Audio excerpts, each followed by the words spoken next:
Hello, welcome है। आज के इस नए टॉपिक्स में आप सभी का स्वागत है। और आज का टॉपिक्स वेल्डर ट्रेड का एक बहुत ही इम्पोर्टेंट टॉपिक्स है। इस टॉपिक्स के अंदर आर्क लेंथ और उसके प्रभाव के बारे में पढ़ना है। जब हम लोग वेल्डिंग करते हैं तो इलेक्ट्रोड को बेस मेटल से स्क्रैचिंग या टचिंग करके आर्क बनाते हैं। तो आर्क बनाने के बाद इलेक्ट्रोड को बेस मेटल से थोड़ा सा ऊपर उठाकर रखते हैं, जिससे आर्क मेंटेन रहता है। अगर इलेक्ट्रोड को बेस मेटल से चिपका के रखेंगे तो आर्क हो जाएगा। अगर इसके विपरीत अगर इलेक्ट्रोड को बेस मेटल से अधिक ऊंचाई पर उठाएंगे तो फिर आर्क समाप्त हो जाएगा। तो कहने का ये मतलब है कि इलेक्ट्रोड तथा बेस मेटल के बीच एक खास डिस्टेंस रखने से ही आर्क कायम रहता है। तो आइए इस चैप्टर को आगे बढ़ाते हैं। सबसे पहले आर्क लेंथ की परिभाषा को समझेंगे।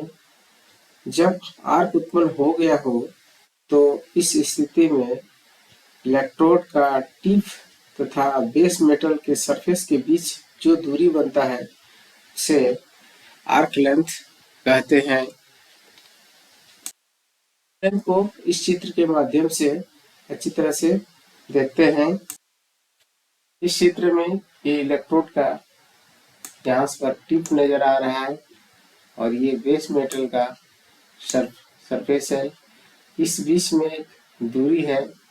इस दूरी को यहाँ पर L से दिखाया गया है और यही दूरी आर्क लेंथ है। कहने का मतलब है इलेक्ट्रोड बेस मेटल से जितनी दूरी पर होता है तो उसे ही आर्क लेंथ कहा जाता है। आर्क लेंथ मुख्यतः 3 प्रकार होता है। सबसे पहले मध्यम या सामान्य आर्क लेंथ होता है, दूसरा लॉन्ग आर्क लेंथ होता है और तीसरा शॉर्ट आर्क लेंथ होता है।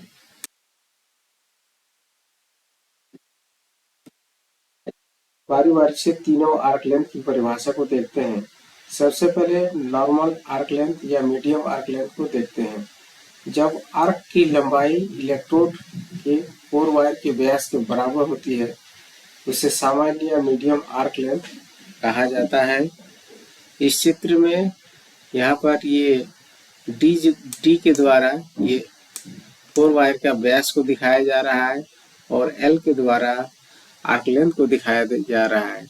तो इस चित्र में इलेक्ट्रोड के कोर वायर का व्यास का बराबर आर्क लेंथ के बराबर है। इस तरह से ये नॉर्मल आर्क लेंथ है। दूसरा arc length long arc length होता है। इस आर्क लेंथ में आर्क की लंबाई इलेक्ट्रोड के कोर वायर के व्यास से अधिक होता है। इधर इसमें मैथमेटिकल सिंबल में भी यहाँ पर दिखाया गया है कि इलेक्ट्रोड का कोर वायर का व्यास जो डी से दिखाया गया है और आर्क लेंथ को एल से दिखाया गया है। इसमें यहाँ एल बड़ा है डी से और इस प्रकार यह आर्क लेंथ जो है इसमें लॉन्ग आर्क को दिखाया गया है।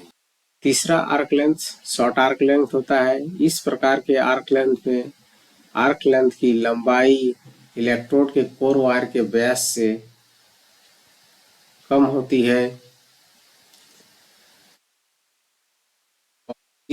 इसमें इलेक्ट्रोड का व्यास अधिक होता है और जो इलेक्ट्रोड का टिप और उस बेस मेटल की दूरी कम होता है। इस प्रकार के जो आर्क लेंथ बनता है उसे शॉर्ट आर्क लेंथ कहा जाता है। इसके बाद आर्क लेंथ से क्या क्या प्रभाव होता है, तीनों आर्क लेंथ के प्रभाव को अलग अलग से पढ़ देंगे। सबसे पहले नॉर्मल या मिडिल आर्क लेंथ को देखते हैं। मीडियम इस प्रकार का आर्क लेंथ में आर्क स्थिर होता है और तेज क्रैकिंग इस प्रकार के जो आर्क होते हैं इसमें स्पेटर कम बनते हैं और इसमें स्पेटर कम बनते हैं, मेटल सही तरह से पिघलता है और सही गहराई तक वेल्डिंग भी हो जाता है। धातु का जमाव भी सही होता है और इस प्रकार के आर्क लेंथ से वेल्डिंग दोष कम होता है। इलेक्ट्रोड को चलाना बहुत आसान होता है, बीट सही बनता है और मजबूत भी बनता है। लेकिन इस प्रकार के आर्क का प्रयोग केवल फ्लैट या डाउन हैंड पोजीशन में ही किया जा सकता है। इसके बाद लॉन्ग आर्क को पढ़ेंगे। इस प्रकार के आर्क में आर्क स्थिर नहीं होता है और लेंथ अधिक होने से धातु का ऑक्सीकरण भी हो जाता है, मेटल सही तरह से पिघलता नहीं और पेनिट्रेशन भी कम होता है तथा पिघले हुए मेटल का जो पुल होता है उस पर नियंत्रण भी सही से नहीं होता है, बीट खुरदरी हो जाती है और इसमें उतना मजबूती भी नहीं होती है, वेल्डिंग गति भी धीमी होती है। इसके साथ ही इस प्रकार के आर्क लेंथ में स्पेटर बहुत अधिक बनते हैं जिससे फिलर मेटल की बर्बादी होती है। शॉर्ट आर्क लेंथ है। इस प्रकार के आर्क लेंथ में वेल्डिंग गति अधिक होती है और उससे पॉपिंग साउंड भी बनता है। इसमें मेटल डिपोजिशन का रेट हाई होता है, बीट की चौड़ाई पतली होती है, स्पेटर भी कम बनता है, मेटल अधिक पिघलता है और पेनिट्रेशन भी वेल्डिंग का अधिक होता है। लेकिन इस प्रकार के जो आर्क लेंथ होता है इसे लाइट कोटेड इलेक्ट्रोड में प्रयोग नहीं किया जा सकता है। इसका प्रयोग इस प्रकार के आर्क लेंथ का प्रयोग मुख्य रूप से वर्टिकल और ओवरहेड पोजीशन में किया जा सकता है। इस पोजीशन का एक और दोष है कि इसमें वेल्डिंग में पोरोसिटी उत्पन्न हो सकता है तथा स्लैग इंक्लूजन भी हो जाता है कभी कभी। इसके बाद विभिन्न आर्क लेंथ का कहाँ प्रयोग होता है उसको आगे देखते हैं। सबसे पहले नॉर्मल आर्क लेंथ या मीडियम,